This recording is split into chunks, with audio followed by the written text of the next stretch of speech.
আর আল্লাহ রাব্বুল আলামিন মহাবিশ্বের স্রষ্টা, তিনি জানেন মহাবিশ্বের কার জন্য কি কল্যাণকর। তিনি মুসলিমদেরকে দিয়েছেন কোরআন এবং সুন্নাহ, পুরো মানব জাতিকে দিয়েছেন। এর মধ্যে আল্লাহ পাক সমস্ত বিষয়ের সলিউশন দিয়েছেন।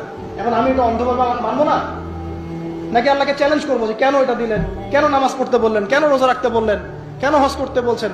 সবকিছুর কারণ আছে নিঃসন্দেহে, কিন্তু সব কারণ ব্যাখ্যা করার মতো জ্ঞান কি আমার আছে? আমার জ্ঞান কি আল্লাহর চেয়ে অসীম, না আল্লাহ পাকের জ্ঞান অসীম?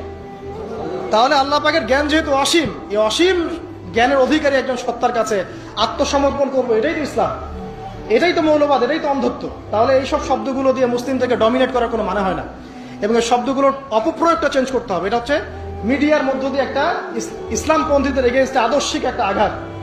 এইসব শব্দগুলো যারা উচ্চারণ করছে এরা শিরক করছে। সূরা তাওবা পড়ে দেখেন, এইভাবে ইসলামকে টিটকারি করাটাকে আল্লাহ রাব্বুল আলামিন কুফরি বলেছেন।